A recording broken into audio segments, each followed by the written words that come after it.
నమస్తే, welcome to our channel. YCP social మీడియాలో మరో దుష్ప్రచారానికి శ్రీకారం చుట్టింది. చంద్రబాబు గారి పాలనలో ఇలాంటి దుర్ఘటనలు అంటే తిరుమల ఘటనను తీసుకుని ఇలాంటి దుర్ఘటనలు జరుగుతున్నాయి, ఆయన పాలనలో జిల్లాకి ఇంతమంది పోయారని చెప్పి సోషల్ మీడియాలో విస్తృతంగా ప్రచారం చేసింది. మరి దీనిపై పూర్తిగా విశ్లేషించడానికి మనతో పాటుగా ఉన్నారు ప్రముఖ రాజకీయ విశ్లేషకులు అరసుమేలి శ్రీనివాస్ గారు. వారిని అడిగి పూర్తి వివరాలు తెలుసుకుందాం. సార్ నమస్తే. సార్, తిరుమల ఘటన చూసుకుంటే చాలా బాధాకరమైన విషయం. మరి దాన్ని అడ్డు పెట్టుకుని వైసీపీ వాళ్ళు చంద్రబాబు గారి మీద దుష్ప్రచారం చేస్తున్నారు. ఆయన పాలనలో ఇలాంటి ఘటనలు ఎక్కువగా జరుగుతాయని చెప్పి ఈ జిల్లాకి ఇంతమంది, తిరుపతిలో ఇంతమంది పోయారంటూ లిస్ట్ లో సోషల్ మీడియాలో పెడుతున్నారు. సార్, అసలు అంటే చంద్రబాబు గారి పాలనలోనే ఇటువంటి ఘటనలు జరిగాయా, మరి ఇంకెవరి పాలనలో ఇటువంటి ఘటనలు సంభవించలేదా? దీనిపైన మీ అభిప్రాయం ఏంటి సార్? ఇప్పుడు యాక్సిడెంట్లు జరగటం, దుర్ఘటనలు జరగటం అనేటువంటిది పలానా పాలనలోనే జరుగుతామని ఏమి ఉండవండి. అనుకోకుండా అన్ఎక్స్పెక్టెడ్ ఇన్సిడెంట్లే యాక్సిడెంట్స్, కొన్ని దుర్ఘటనలు జరుగుతూ ఉంటాయి. అది మానవ తప్పిదాలు కానీ విధి ప్రకృతి వల్ల కానీ జరుగుతూ ఉంటాయి. జరిగినప్పుడు ఆయా పాలక పక్షాలు ఎలా స్పందించినటువంటిది ప్రధానం. ఇప్పుడు మీరు ఆ ఇన్సిడెంట్ ని జరగకుండా ఆపలేని పరిస్థితులు ఉంటాయి. జరిగిపోయిన తర్వాత జరిగిన నష్ట నివారణ ఎలా చేశారు, ఆ బాధితుల్ని, ఆ మృతులకి సంబంధించిన వాళ్ళని ఎవరైతే ఆదుకున్నారో వాళ్ళు పరామర్శించారు, ఎంత వేగంగా స్పందించారు అనేటువంటిది ఇంపార్టెంట్. ఆ విషయంలో ఈ దేశంలో, ఈ రాష్ట్రంలో అనేక సార్లు అనేక దుర్ఘటనలు జరిగినాయి.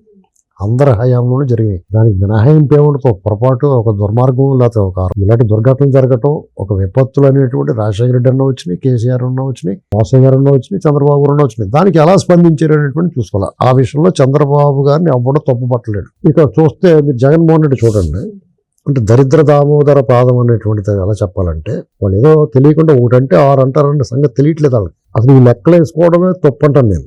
ఎందుకంటే జరిగిన దుర్ఘటన జరిగింది.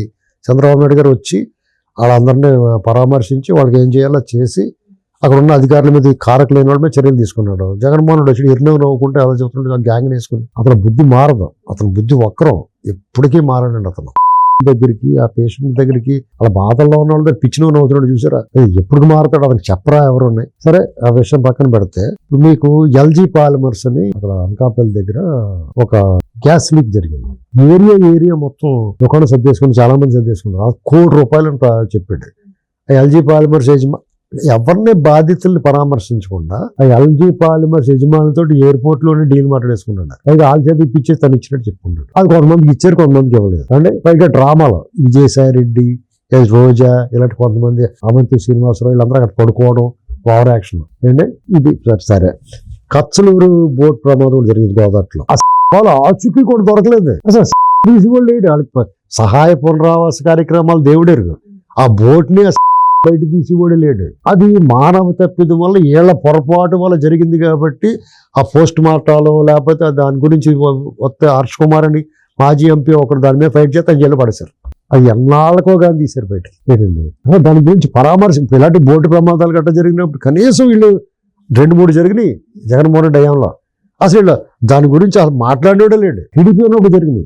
ఇమ్మీడియట్ గా ఫ్రాక్షన్ ఆఫ్ సెకండ్స్ లో దాన్ని ఆపలేకపోయారు, కానీ జరిగిన తర్వాత కనీసం వాళ్ళకి ఉపశమనం కలిగించారు. ఇకపోతే జంగారెడ్డిగూడెంలో నాటు సారా తాగి చచ్చిపోయారు.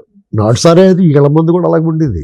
వాళ్ళు దాన్ని నాటు సారా తాగి చనిపోయారు అనేటువంటి దాన్ని పక్కకు తప్పించేసి వాళ్ళంతా రకరకాల అనారోగ్యంతో పోయారని చెప్పేసి చేశారు. యాక్చువల్గా కల్తీ సారా మృతులు అన్నట్టు చెప్పి మసిపూసి మారడికాయ చేయడంలో ఇటు చిత్తవత్తులండి వీళ్ళంతా. ఇంకోటి ఏంటంటే తెలుసా, అన్నమయ్య డ్యాము అది కొట్టుకుపోతే అందులో ఎంతమంది ఆచూకీ తెలకుండా ఇప్పటికి తెలియదు చాలా మందికి. 10-15 రోజుల తర్వాత బ్యారికేడ్లు కట్టుకుని వచ్చాడు ఇతను.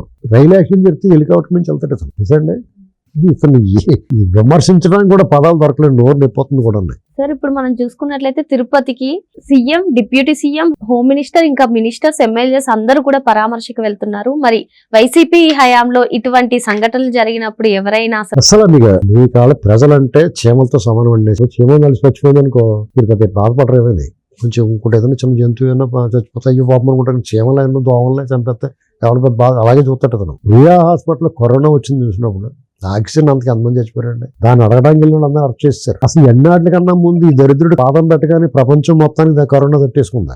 ఇవన్నీ ఇప్పుడు జే బ్రాండ్ కల్తీ మధ్య ఉన్నది చూసారా, వీళ్ళు సొంతంగా చేసి విషం పోసి చంపేసాడు అందరినీ. కాబట్టి వీళ్ళు ఊరికే ఇలాంటివన్నీ మాట్లాడి తెలుపుకుంటే ఒక ఏళ్ళు చూపిస్తే 100 ఏళ్ళు వెనక్కి చూపిస్తే లేక వైసీపీ వాళ్ళకి మాట్లాడడానికి హక్కు లేదు, సమాజంలో తిరగడానికి హక్కు లేదు.